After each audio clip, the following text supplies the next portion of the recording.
Einstellung, ein kleines Problem, mai botto c'era un po' di colore, ma dopo mi è per me, ma so, ma non ti posso fare un po' di produzione di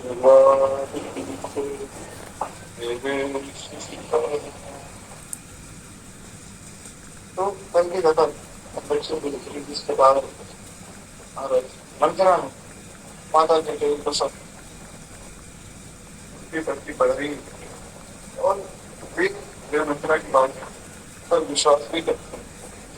मंत्रा की बात पर विश्वास करने का परिणाम ये हुआ अब जो माता के गई जाकर कोप भवन में बैठ गई और कोप भवन में भी इसलिए बैठी कि महाराज दशरथ आएंगे और आकर जो है मुझे मनाएंगे और जब मनाने लगेंगे तब मैं उनसे ये वरदान मांग लूंगी कि मेरा भरत जो है वो राजा बनेगा और राम को जो 14 वर्ष का वनवास दिया जाए। तो ऐसा सोचकर वे वहां बैठी और ये सब बातें भी मंत्रा ने उन्हें बताई कि वहां जाकर आप ऐसा ऐसा करना ताकि महाराज आपको ये वरदान दे दें। तो उन्होंने कोई आभूषण नहीं पहना है, केवल एक काला कपड़ा पहना हुआ है, बाकी सब आभूषण आदि सब त्याग दिए। दशरथ जी ये खबर सुनाने आए कि राम जी का राज्याभिषेक होने वाला है। तो दशरथ जी ने देखा कि माता के कहीं तो है ही नहीं। उन्होंने जब मंत्रा से पूछा तो मंत्रा ने कहा कि वे तो कोप भवन में है। तो दशरथ जी घबरा गए, पता नहीं क्या बात है, आज तो इतना खुशी का अवसर है और कई कोप भवन में। तुम्हारा दशरथ जी डरते डरते प्यारी केकई के पास गए। अब देखिए गोस्वामी जी ने यहाँ लिखा कि सब है न रे या और देखी दशा दारुण भय। गोस्वामी जी कहते हैं कि महाराज वे अपनी प्यारी केकई के पास गए, यानी कि दशरथ जी तो उनसे प्रेम करते, पर मंथरा ने ही कह दिया कि देखो दशरथ जी तुम्हें कुछ समझते नहीं है, तुम्हें दासी बनाना चाहते हैं, इसलिए जो है राम को राजा बना रहे हैं। तो इसलिए उन्होंने मान लिया। बहुत सी बार ऐसा होता है कि जब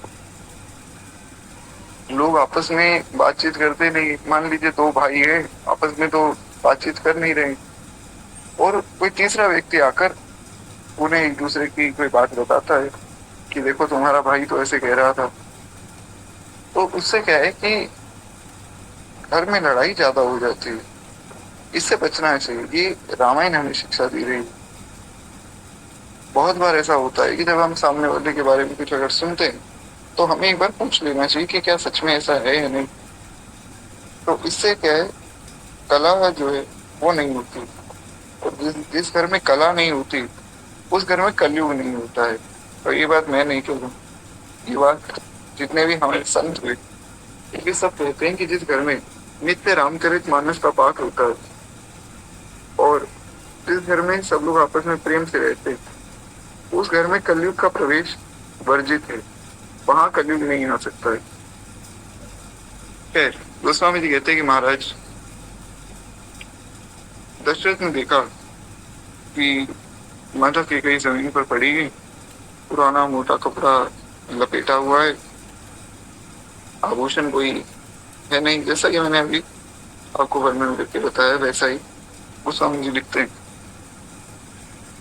तो जाकर उन्होंने पूछा कि भाई क्या बात हो गई, आज तो बहुत खुशी का अवसर है, मैं तो तुम्हें ये बताने आया था कि राम जी को राजा बना रहा हूँ, तुम वो भवन में क्यों बैठी। कहते हैं उस दुर्बुद्धि के कई को ये कुवेशता कैसी फबरी कि मानो विधवापन की सूचना दे रही।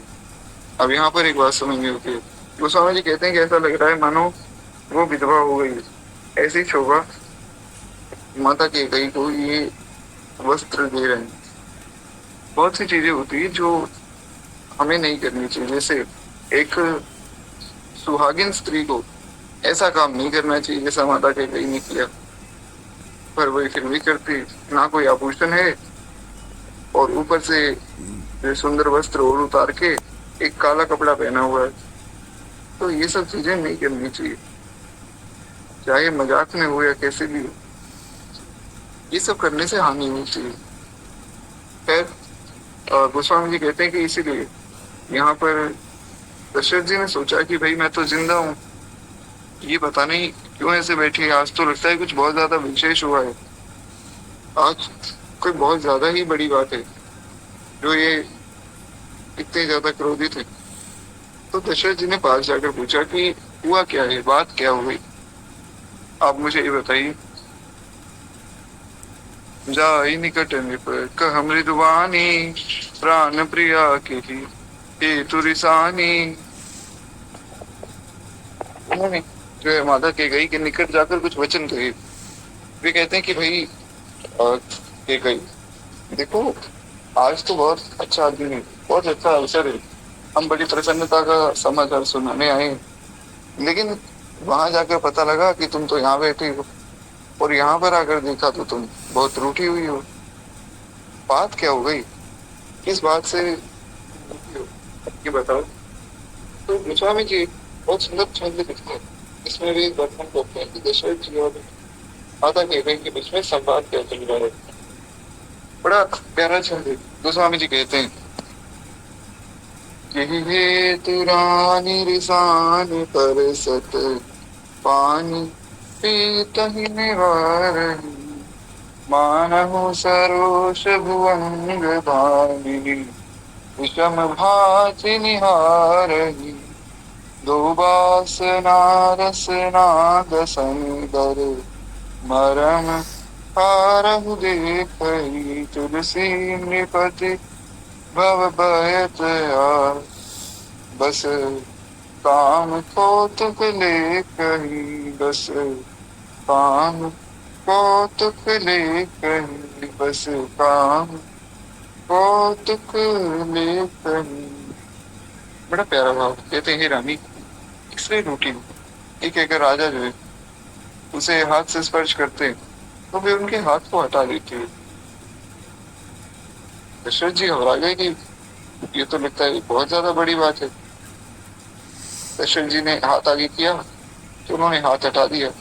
जैसे कई बार कोई दूसरा व्यक्ति हमसे मिलने आता है और हम क्रोध में हो तो हम उनके हाथ को एक तरह से धक्का दे देते हैं, वैसा जो यहाँ भी हुआ। तो दशरथ जी घबराए। गोस्वामी जी कहते हैं कि महाराज ऐसे देखते ही मानो क्रोध में भरी हुई नागिन क्रूर दृष्टि से देख रही हो। दशरथ जी को ऐसा दिख रहा था कि जैसे कोई नागिन बैठे और बहुत क्रूर दृष्टि से और क्रोध से वो देख रही हो। दशरथ जी तुम्हारा दशरथ जी, उन्होंने फिर से एक बार प्रेम से पूछा कि अरे कैकेयी क्या हो गया, क्यों नाराज हो तुम, किस बात से रूठी हो, किससे रूठी हो। सबसे बड़ी बात तो ये कि किसी ने तुम्हें कुछ कह दिया, किसी ने कुछ बोल दिया, क्या बात है ये बताओ। तो कहते हैं कि दोनों वश में उस नागिन की दो जीभ है, दोनों वरदान उसके दो दांत, और ये काटने के लिए मर्म स्थान देख रही है। अब ये दोनों वरदान है, जैसे सांप की दो जीभ होती है वैसे ही ये दो वरदान इनके पास है, माता कैकेयी के पास, और ये काटने के लिए स्थान देख रही है। कैसे दशरथ जी को सारी बात कहूं, ये सोच रही। तुलसीदास जी कहते कि राजा दशरथ कौन नाग के वश में होकर, यानी कि इस प्रकार ये हाथ झटकने और नागिन की भांति देखने, कामदेव की क्रीड़ा समझ रहे। राजा बार बार कह रहे हैं कि हे सुरुचि, हे सुलोचनी, हे कोकिल बहनी, हे गजगामिनी, मुझे अपने क्रोध का कारण तो सुना, बात क्या है। वे समझ रहे हैं कि कुछ मजाक चल रहा है, कुछ ऐसा है। अब ये जो विशेषण है सुलोचनी, सुमुखी, कोकिल कामिनी, गजगामिनी, ये सब हमें इन पर चर्चा करने की आवश्यकता नहीं, क्योंकि हमें भगवान की चर्चा करनी। तो हम आगे बढ़े। तो स्वामी जी कहते अनहित तोर प्रिया के कीना, के दुर सिर के जिमि चहु दीना। बड़ा प्यारा भाव। कहते हैं प्रिया, तेरा अनिष्ट किसने किया? तेरे दो सिर हैं। यमराज किसका सिर लेना चाहता है? यानी कि क्या यमराज आज किसको अपने साथ लेकर जाना चाहता है, ये बताओ। सरल भाषा में। और राजा दशरथ कह रहे हैं कि जिसने भी तुम्हारे साथ कुछ गलत किया, तुम्हें कुछ गलत बोला, या तुम्हें क्रोध से तुम्हारे साथ बात की, आज मैं उसको मार दूंगा। अब वो चाहे मंत्रा हो या चाहे अन्य कोई रानी हो, तुम बस नाम बताओ कि बात क्या हुई है, कौन वो व्यक्ति है जो दोषी है, किससे गुस्सा हो। आज यमराज के पास वो व्यक्ति चला जाएगा। तो कहते हैं कि किस कंगाल को राजा बना दूं, या किस राजा को देश से निकाल दूं। मेरे अंदर ऐसी सामर्थ्य है कि कोई कंगाल अगर दरवाजे पर आए तो मैं उसको राजा बना सकता हूँ, और कोई राजा अगर मेरे दरवाजे पर आए तो मैं उसे देश निकाला भी दे सकता हूँ। क्योंकि दशरथ जी चक्रवर्ती सम्राट है। चक्रवर्ती का अर्थ ये होता है जो पूरी धरती पर विजय पाले, जो पूरी धरती का एक छत्र राजा होता है, उसे कहते हैं चक्रवर्ती सम्राट। तो खैर, इसीलिए यहाँ पर दशरथ जी सब बातें कह रहे हैं। ये केवल मजाक के लिए नहीं, दशरथ जी सच में ऐसा कर सकते हैं। तो उन्होंने कहा कि मुझे बताओ कि वो व्यक्ति कौन है जिसने तुम्हें दुख दिया। कीड़े मकोड़े सरीखे नर नारी तो चीज ही क्या है। हे सुंदरी, तेरा शत्रु अमर भी हो, यानी कि कोई देवता भी अगर आपका शत्रु हो तो मैं उसे भी मार सकता हूँ। क्योंकि दशरथ जी जो है दशों दिशाओं में रथ चला सकते हैं। तो ये स्वर्ग भी चले जाते हैं अपने रथ पे बैठ कर ही, और ये नीचे के सब लोगों में भी अपने रथ पे बैठकर चले जाते हैं। दशरथ जी कोई साधारण राजा नहीं है। आप खुद ही सोचिए कि भगवान जिनके पुत्र के रूप में आए, तो वो कोई साधारण व्यक्ति तो होंगे नहीं। और ये बात भी भगवान ने ही स्वयं रामायण में कही कि मैं दशरथ जी के यहाँ पर अवतार लेना चाहता हूँ, मैं दशरथ जी को पिता के रूप में स्वीकार करता हूँ। हम भगवान से संबंध बनाकर रखें, वो बात बहुत उचित है, पर जब तक भगवान वही संबंध स्वीकार ना कर ले तब तक वो संबंध पुष्ट नहीं होता है। तो दशरथ जी चाहे सोचते रहे कि राम जी मेरे पुत्र के रूप में आए, पुत्र के रूप में आए, पर जब तक राम जी ने ये बात नहीं कही कि हाँ मैं इनके पुत्र के रूप में ही आऊंगा, तब तक वो पुष्टि हुई नहीं थी। तो भगवान ने स्वयं कहा है कि मैं इन्हें अपने पिता के रूप में चुनता हूँ। तो उनमें कुछ ना कुछ तो विशेषता होगी। तो स्वर्ग जाना ये तो उनके लिए कोई बहुत बड़ी बात नहीं है, क्योंकि स्वर्ग के जो अधिष्ठात्री देवता इंद्रदेव, वो इनके मित्र हैं। और दशरथ जी की तो ऐसी सामर्थ्य थी कि जब वे स्वर्ग में जाते तो इंद्र अपना आसन खाली कर देते थे। तो आधे आसन पे इंद्र और आधे आसन पे दशरथ जी। ऐसी गहरी मित्रता थी दोनों में। तो महाराज दशरथ जी ने कहा कि अगर कोई देवता हुआ तो मैं उसे भी नहीं छोड़ूंगा, देवता को भी मार दूंगा। ये सब तो मेरे अधीन है। बाकी फिर ये मनुष्य आदि तो क्या ही है। सुंदरी, तू तो मेरा स्वभाव जानती ही हो। मेरा मन सदा तेरे मुख रूपी चंद्रमा का चकोर है। हे प्रिय, मेरी प्रजा, कुटुंबी, सर्वस्व, पुत्र, यहाँ तक कि मैं और मेरे प्राण भी, वे सब तेरे वश में ही है। अब ऐसी स्थिति में हमें आई शिक्षा लेनी है कि दशरथ जी की तरह हम भी ऐसे बातों में, भावनाओं में बह ना जाए। हम बैठकर विचार करें कि क्या चीज करनी चाहिए, क्या नहीं। अब दशरथ जी ने विचार तो किया नहीं कि क्या करने योग्य है क्या नहीं, जाकर सीधा वचन देने लग गए कि मैं देवताओं को भी मार दूंगा, मैं मनुष्यों को भी मार दूंगा, मैं तुम्हारे लिए किसी को भी मारने के लिए तैयार हूँ, ये सारी प्रजा तुम्हारी है, कुटुंब भी तुम्हारे, सब कुछ तुम्हारा ही है। तो ऐसा जो है कि अभी भी किसी व्यक्ति को बहुत ज्यादा खुश होकर नहीं कह देना चाहिए। पहले हम बात का विचार करें उसके बाद जो है अपना जवाब देना चाहिए। खैर, दशरथ जी ने ये सब बातें कही। वे कहते हैं कि तू हंसकर अपनी मनचाही बात मांग ले, जो आपको मांगना हो आप मांगो, और अपने मनोहर अंग को आभूषण से सजा। मौका जो है, बेमौका ये सब विचार देख, और हे प्रिय, जल्दी से इस बुरे वेश को त्याग दे। फिर अब ये थोड़े सीरियस हो गए, समझाते हैं कि देखो, राम का राज्याभिषेक हो रहा है, सब परिवार वाले लोग आएंगे, कुटुंबी आएंगे, दूर दूर से सब राजा आने वाले हैं, सब लोग आने वाले हैं, और तुम इन कपड़ों में मिलोगे तो कैसा लगेगा। इसलिए थोड़ा सा जो है अवसर का विचार करो, ये अवसर कैसा है, तुम्हें जो मांगना है सो मांग लो और खत्म करो ये बात। तो ये सुनकर और मन में जो है राम जी की बड़ी सौगंध को विचार करके मंद बुद्धि के कई हंसती हुई उठी। अब देखिए, यहाँ पर गोस्वामी जी ने पहले ही संकेत कर दिया, यह सुने मन मुनि सपच बड़ी, बैसी उपधि मति मंद, भूषण सजति बिलो की भृगु, मनहु किराति निफंद।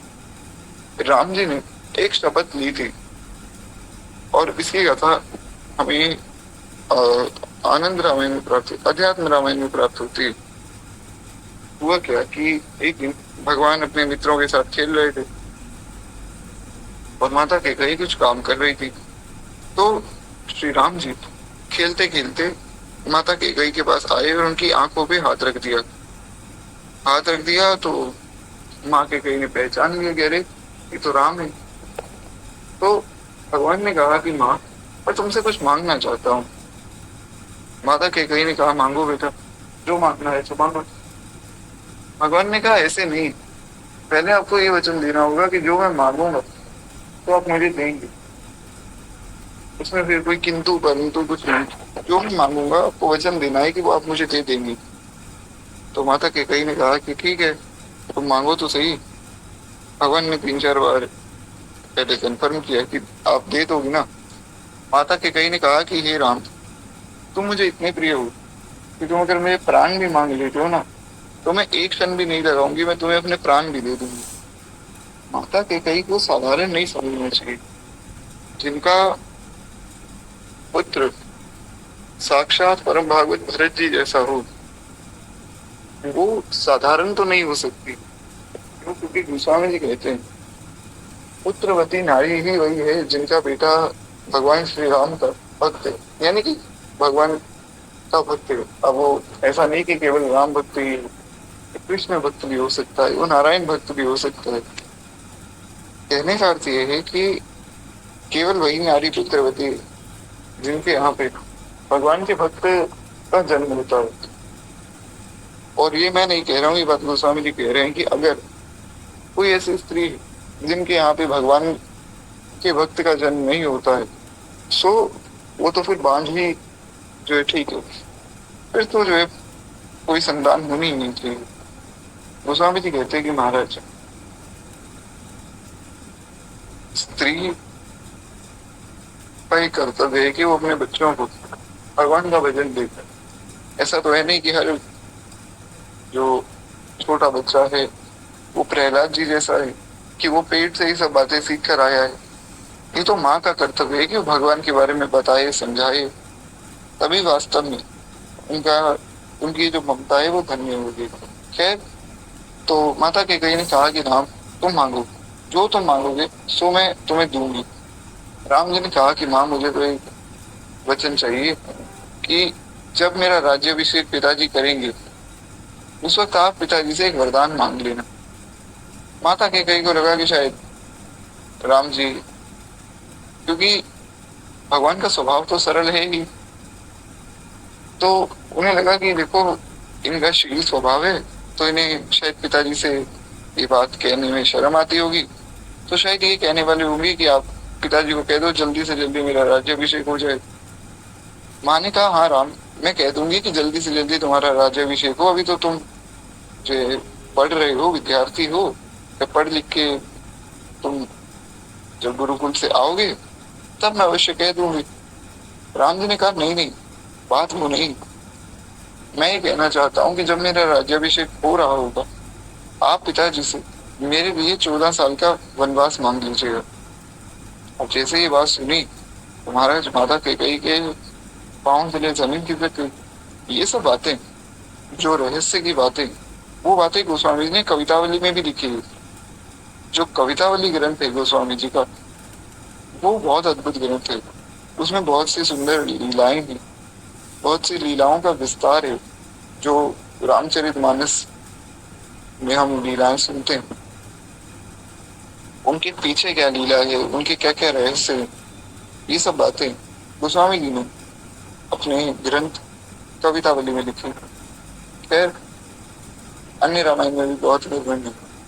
तो भगवान ने जब ये बात कही कि माँ आप मेरे लिए 14 साल का वनवास मांग लेना पिताजी से, माता कैकेयी ने कहा कि राम तुम ये क्या कह रहे हो?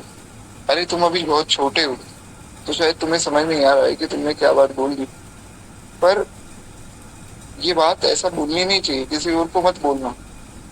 भगवान ने कहा देखो माँ, आप मुझे छोटा समझने की भूल मत करो। मैं कोई छोटा नहीं हूँ, मैं परम पिता परमेश्वर हूँ। रावण को मारने के लिए मैंने अवतार लिया है। सो अब जो है, जब मेरा राज्याभिषेक होगा उस वक्त रावण की आयु 14 वर्ष की रह जाएगी। तो बस आप उस वक्त जो है मेरे लिए ये मांग लेना कि राम को तो 14 साल का वनवास मिल जाए, और जहां तक बात है राजा बनने की, तो मेरे भरत को राजा बना दो। क्योंकि मैं राजा बनूं, मेरा भरत राजा बने, उसमें से श्रेष्ठ बात यही है कि मेरा भरत राजा बन जाए। भगवान अपने भक्तों के सामने टिक जाते हैं, और ये बात मैं ऐसे ही नहीं कह रहा हूँ, बड़ी प्यारी बात है। और एक उदाहरण से समझते हैं कि जैसे मान लीजिए कोई व्यक्ति अपने घर में भगवान का सुंदर विग्रह पाया। जैसे भी कुछ दिन पहले हमारे अर्जुन प्रभु जी ने पूछा था कि मैं घर पे विग्रह ला रहा हूँ। मान लीजिए विग्रह ले आए, लाए और खूब प्रेम से सेवा करने लगे। अब उनके मन में भाव आया कि मैं तो ठाकुर के हूँ, ठाकुर जी मेरे, और विग्रह ले आए। उस दिन से ही भगवान उनके अधीन हो गए। कैसे? अब जब ये भोग लगाएंगे तब भगवान पाएंगे, जब भगवान को सुलाएंगे तब भगवान सोएंगे। और अगर मान लीजिए किसी दिन भोग नहीं लगाया तो भगवान बेचारे भूखे बैठे रहेंगे। भगवान तो अधीन हो गए।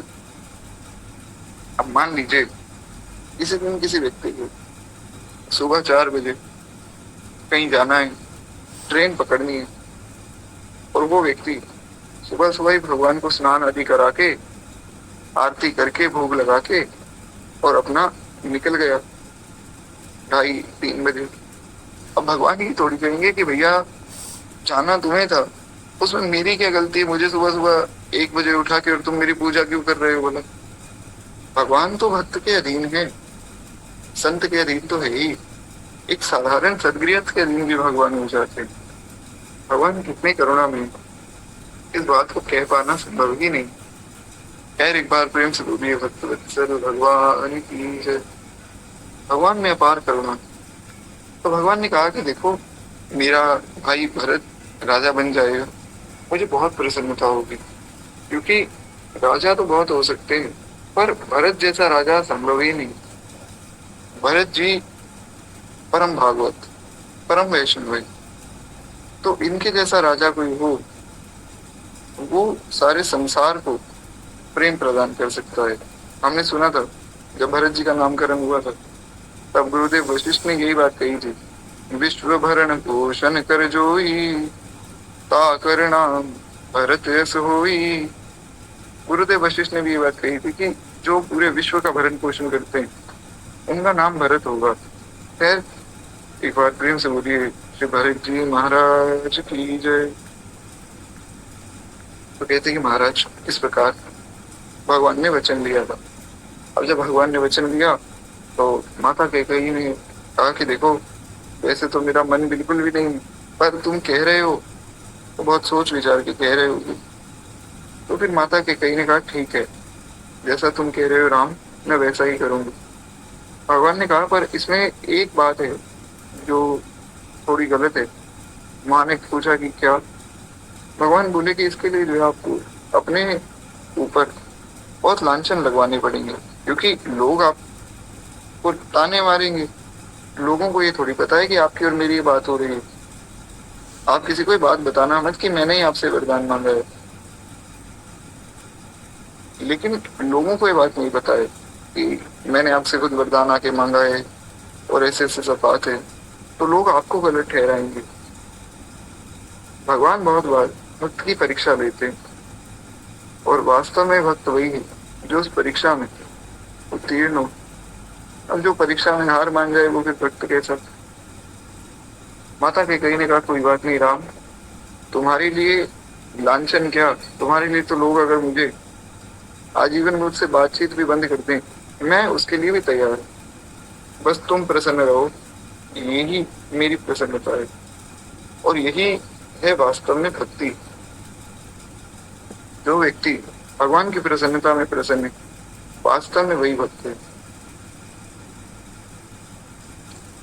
जे बेशाम हरो सावरो रीजे, जिन बेशाम हरो गिरधर रीजे, मैं तो सो ही भेष धरूंगी धरूंगी, सो ही भेष धरूंगी, मैं वैराग में हूँ ओ बाला, मैं वैराग में।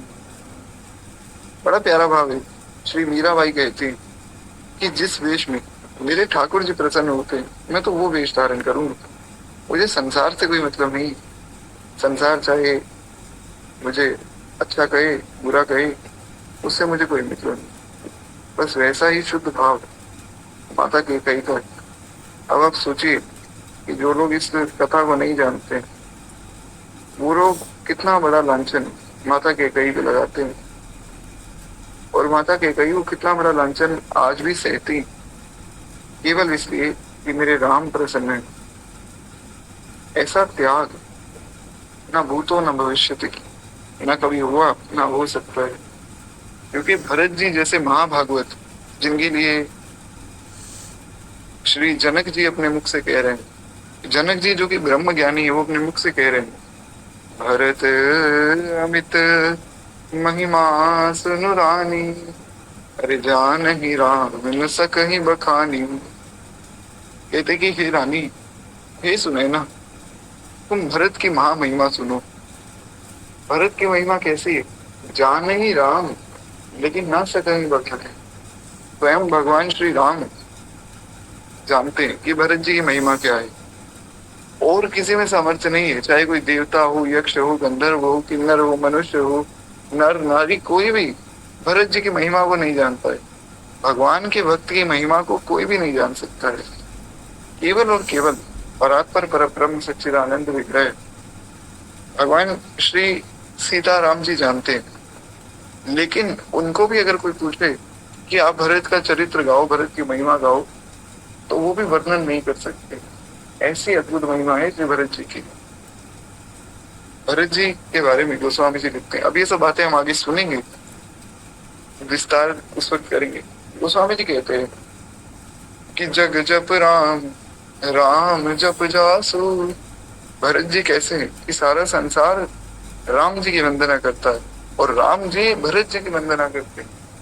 तो ऐसा महाभागवत जिनका पुत्र हो, अब वो एक साधारण स्त्री तो नहीं होंगी, वो तो परम भागवत होंगी। इसलिए माता कैकेयी पर लांछन लगाना सर्वथा अनुचित है। एक बार प्रेम से बोलिए श्री कैकेयी माता की जय। तो इस प्रकार से गोस्वामी जी कहते हैं कि उन्होंने राम जी की बड़ी सौगंध का विचार किया, और कैकेयी जी ने अपने गहने सब जो पहनने लगी, मानो कोई बिल्ली जो अमरीक को देखकर बंदा तैयार कर रही है। ये कौन रील जो होते हैं कि जानवरों को पकड़ते हैं, तो उसी प्रकार गोस्वामी जी कहते हैं कि ऐसा लग रहा है कि मानो ये कोई बिल्ली जो शिकार करते, और ये अपना फंदा तैयार कर रही है। एक मृग किसने देखा है? वो मृग है दशरथ जी, यानी कि दशरथ जी को अपनी चाल में फंसाना चाहते हैं। तो कहते हैं मुनि कराउ सुहृद जानी, प्रेम पुरखी मृदु मंजुल वाणी। कहते अपने जी में कैकेयी को सुहृद जानकर राजा दशरथ प्रेम से पुलकित हो गए और कोमल और सुंदर वाणी से बोले, हे भामिनी, तेरा मन चिता हो गया। नगर में घर घर में आनंद बधावे बज रहे हैं। मैं कल ही राम को युवराज बना रहा हूँ। आपने जो इच्छा व्यक्त की थी वो पूर्ण हो रही है। क्योंकि ये बात बहुत बार माता कैकेयी ने कही थी कि देखो, आप बहुत वृद्ध हो गए और राम अब हर कार्य के योग्य हैं, क्यों ना राम को राजा बना दिया जाए। तो इसीलिए आकर उन्होंने माता कैकेयी को ये सब बात सुनाई कि देखो, जो तुम्हारे मन में भाव था ना, तुम बार बार कहती थी राम को राजा बनाओ, राम को राजा बनाओ, अब जो है कल मैं राम को राजा बना रहा हूँ। ये जो कल आ गया ना बीच में, बस यही दिक्कत है। इसीलिए संत कहते हैं कि काल करे सो आज कर और आज करे सो अब, पल में परलय हुए है बहुरी करेगा कब। ये देखिए, पल में परलय तो हो गई। एक पल पहले दशरथ जी कितने प्रसन्न थे और अब एक पल के बाद सब प्रसन्नता धरी की धरी रह जाएगी। तो इसलिए जो आप कल करना चाहते हैं वो आज कर लीजिए। इसका अर्थ ये है कि जो काम जितना जल्दी हो सके वो करना चाहिए। ऐसा नहीं, कुछ लोगों का ऐसा मानना है कि महाराज हम माला जप करते हैं, 16 माला 21 माला जो भी संप्रदाय के हिसाब से गुरु ने दी, तो हम कल की माला भी आज ही जप लें एक साथ। ऐसा नहीं करना है। खैर, यहाँ पर जो है वो कहता है कि माता कैकेयी ने अपने सब गहने पहने और दशरथ जी ने सब खबर सुनाई। वे सुनते ही उसका कठोर हृदय तो तलक उठा, फटने लग गया। ये बात अभी जो है कुछ देर पहले मंथरा ने सुनाई थी तो बहुत प्रसन्न हो गई माता कैकेयी कि मेरा राम राजा बन रहा है। अपना गले का हार उतार कर मंथरा को दे दिया। वो साधारण हार नहीं था, पर वो भी दे दिया। और यही बात जब कुछ देर बाद दशरथ जी कह रहे हैं तो अब इनका हृदय फट रहा है। पर केवल इतना है कि पहले इनके पास कुसंगति नहीं थी, और जब कुसंगति आई तो वही बात सुन के बड़े परेशान हो रहे। तो इसलिए ऐसे अधर्मी व्यक्ति का संग हमें त्यागना चाहिए जो भगवान से विमुख है। खैर, कहते कि मानो पका हुआ बाल तो छू गए हो, ऐसी भारी पीड़ा को उसने हंसकर छिपा लिया। अब क्योंकि सीधा बोलते तो बात खत्म, बात थोड़ी बिगड़ जाएगी, तो इसलिए माता कैकेयी ने पहले तो अपनी हंसी में उस बात को छिपाया। फिर जैसे चोर की स्त्री प्रकट होकर नहीं रोती है, जिसमें उसका भेद ना खुल जाए। अब मान लीजिए कोई एक चोर है और उसको जो है पुलिस ने पकड़ लिया और उसके घर में ले गए कि भाई पूछताछ करेंगे। उसके घर में उसकी स्त्री से पूछा कि क्या आपका पति चोर है। कोई भी स्त्री ऐसा नहीं कहेगी कि हाँ ये चोर है, तो इसलिए वो अपने आंसुओं को छुपा लेती है। बस उसी प्रकार यहाँ पर गोस्वामी जी कह रहे हैं कि महाराज, राजा जो है उसकी कपट चतुराई को देख नहीं पाए और उसने जो अपनी हंसी को छुपाया, क्योंकि वह करोड़ों कुटिलों की शिरोमणि गुरु मंथरा की पढ़ाई हुई। ऐसा वैसा कुसंग नहीं मिला है, स्वयं मंथरा ही आ गई जो करोड़ों चालाक लोगों की शिरोमणि। खैर, कहते यद्यपि राजा नीति में निपुण है, परंतु क्रिया चरित्र अथाह समुद्र। यहाँ पर एक बात बहुत ज्यादा समझने योग्य। वे कहते हैं कि हालांकि राजा नीति में निपुण है, वे सब जानते हैं कि कब क्या करना है, कैसे करना है और किस बात को किस हिसाब से बोलना चाहिए, कब बोलना चाहिए, पर इस क्रिया चरित्र अथाह समुद्र है। ये जो स्त्री का कपट है, इसका पार कोई भी नहीं पा सकता है। इसमें यहाँ पर स्त्रियों की कोई गलती नहीं है। लोग ऐसा कहते हैं कि भाई रामचरितमानस में तो स्त्रियों की बुराई की गई है, ऐसा कुछ नहीं, ये स्वभाव है। गोस्वामी जी उसका वर्णन कर रहे हैं। गोस्वामी जी एक साधु, साधुओं में ये बात नहीं देखी जाती कि किसको अच्छा लग रहा है किसको बुरा लग रहा है, वे बोल देते हैं, वे साफ बात बोल देते हैं। वो ये विचार नहीं करते कि कोई इसको अच्छा माने बुरा माने, उनका काम है बोल देना, और वो भी सत्य बात। ऐसा नहीं कुछ भी बोल दो, जो सत्य है उसको आप बोलिए और खूब प्रेम से बोलिए। उसमें फिर कोई अगर बुरा मानता है तो माने, क्योंकि साधु का ना तो कोई घर है ना परिवार है। खैर, और गोस्वामी जी कहते हैं कि महाराज इस प्रकार ये दृढ़ चरित्र देख के वे सब बात भूल गए। फिर वे कपट युक्त प्रेम बढ़ाकर नेत्र और मुंह मोड़ कर हंसती हुई पहुंची। अब माता कैकेयी ने हंसते हुए कहा, हे प्रियतम, आप मांग मांग तो करते पर देते लेते कुछ भी नहीं। हर बार कह देते हो मांगो मांगो, आपने आज तक कभी कुछ दिया तो है नहीं। यशवंत जी बोले कि अरे कैसी बात कर रही हो। माता कैकेयी ने कहा, और क्या, आपने 2 वरदान देने को कहा था, उनके भी मिलने की संदेह। तभी तो मुझे वो भी संदेह है कि वो 2 वरदान मिलेंगे या नहीं। आप कह रहे हो और वरदान मांग लो, पहले वाले तो दे दो। तो राजा को लगा कि शायद माता कैकेयी मान गई। उन्होंने हंसकर कहा कि देखो, अब मैं तुम्हारा मर्म समझा। मान करना तुम्हें बहुत प्रिय है। क्यों? क्योंकि तुम्हें उन वरों की धरोहर रखी हुई है और तुम्हें वो मांगने। तो सीधा सीधा कह देती कि मेरे पास 2 वरदान धरोहर है, मुझे मांगने। इसमें इतना गुस्सा होने वाली क्या बात है। खैर, मैं भूल गया था और मेरे भूलने का स्वभाव होने से मुझे प्रसंग याद नहीं रहा। कोई बात नहीं, अब जब तुमने कहा तो मुझे याद आ गया। अब तुम मांग लो, जो मांगना है सो मांगो। कहते हैं कि मुझे झूठ मूठ में दोष मत दो, चाहे 2 के बदले 4 मांग लो, पर मांगो। आज मैं तुम्हें दे दूंगा। अब ये मत कहना बाद में मांगोगी, कभी और मांगोगी। अब तुम मांग लो। मैं तो कहता हूँ 2 की जगह 4 बातें कह दो। रघुकुल में ये सदा से रीत चलती आई है। क्या? रघुकुल रीत सदा चली आई, प्राण जाई पर बचन न जाई। वे कहते हैं कि महाराज, हमारे कुल की यही रीत है, प्राण चले जाए पर किसी को अगर वचन दे दिया तो नहीं जाना चाहिए। पहले के समय में अपने वचनों का इतना सम्मान किया जाता था।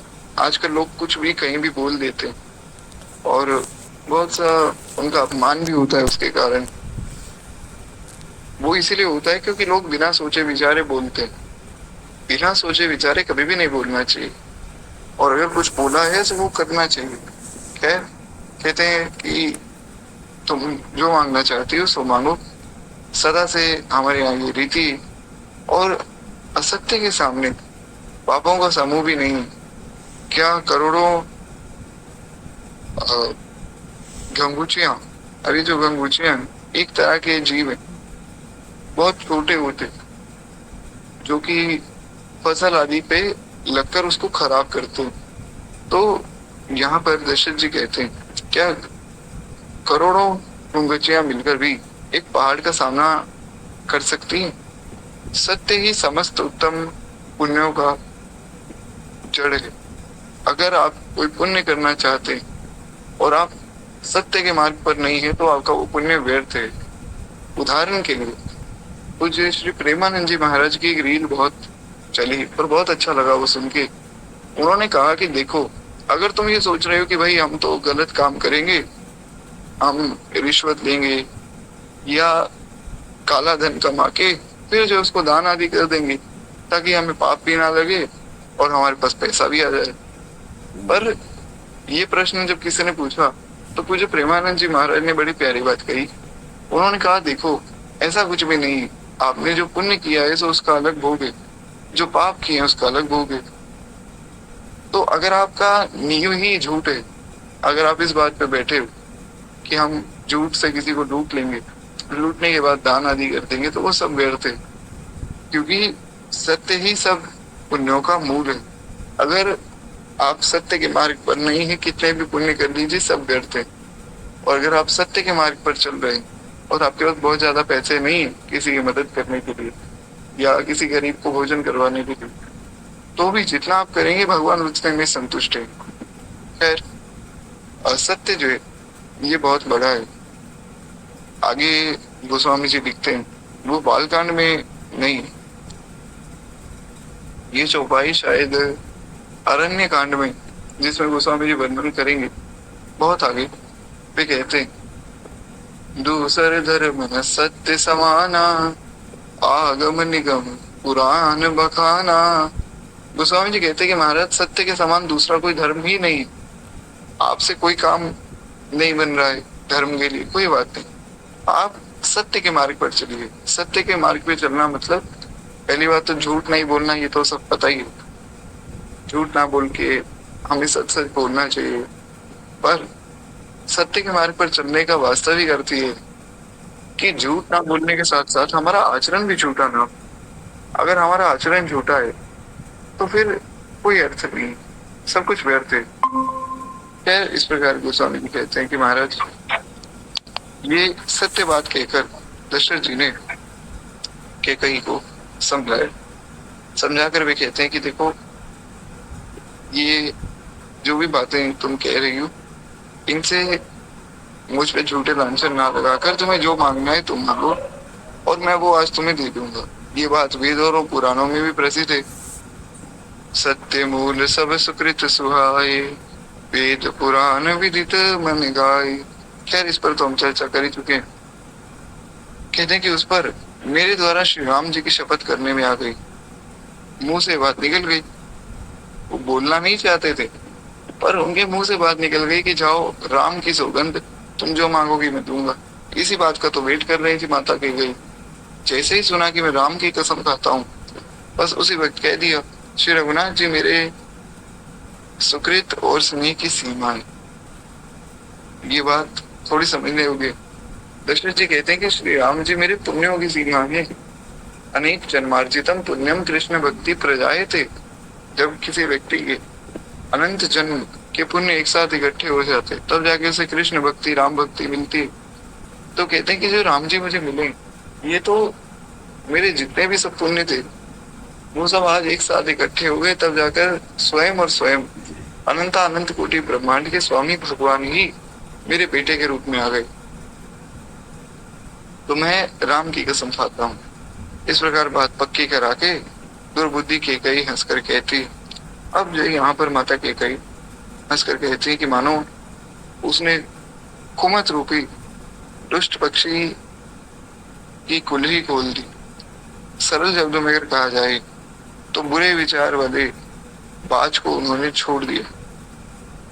छोड़ दिया तो अब वो उड़ गया, उड़ गया तो अब वो किसी न किसी को नुकसान पहुंचाएगा। सरल शब्दों कि उन्होंने अपने बुरे विचार अब पेश करने शुरू किए, जिससे दशरथ जी का मन बड़ा दुखी हुआ। माता कैकेयी राजा के मनोरथ सुंदर बने, और यहाँ पर सब सुंदर पक्षियों का समुदाय है, वो है सुख, और उस पर भिलने की तरह कैकेयी अपना वचन रूपी भयंकर बाण छोड़ रही। सरल शब्दों में अगर मैं कहूँ, यहाँ पर गोस्वामी जी कहना चाहते हैं कि भाई कितना सुंदर माहौल था। सब लोग बड़े प्रसन्न थे कि राम राजा बनने वाले हैं, राम जी राजा बनेंगे, हमारे राजा राम होंगे। दशरथ जी कितने प्रसन्न थे कि देखो, मेरे मन में केवल एक अभिलाषा थी कि मेरे राम राजा बन जाए, बाकी सब तो हो गया। बस अब राम जी राजा बने, मैं अपनी जिम्मेवारी से मुक्त होकर राम जी का भजन करूंगा। तो दशरथ जी भी बहुत प्रसन्न है। दशरथ जी की प्रसन्नता की आज भी सीमा नहीं, परंतु इस सुंदर वन में एक कांटा आ गया। वो कांटा है माता कैकेयी के वचन, जो वो अब बोलने वाली। उस कांटे के कारण सब बात बिगड़ती हुई दिखाई दे रही। अब माता कैकेयी ने क्या वचन बोले, वो तो हम कल की कथा में सुनेंगे। आज वाणी को ही विश्राम देते हो। केवल 2 मिनट प्रेम से हम लोग मानस जी की आरती करें। एक बार प्रेम से बोलिए, भक्त वत्सल भगवान की जय। जय जय श्री सीताराम। आरती श्री रामायण जी। कीरति कलित ललित सिंह की।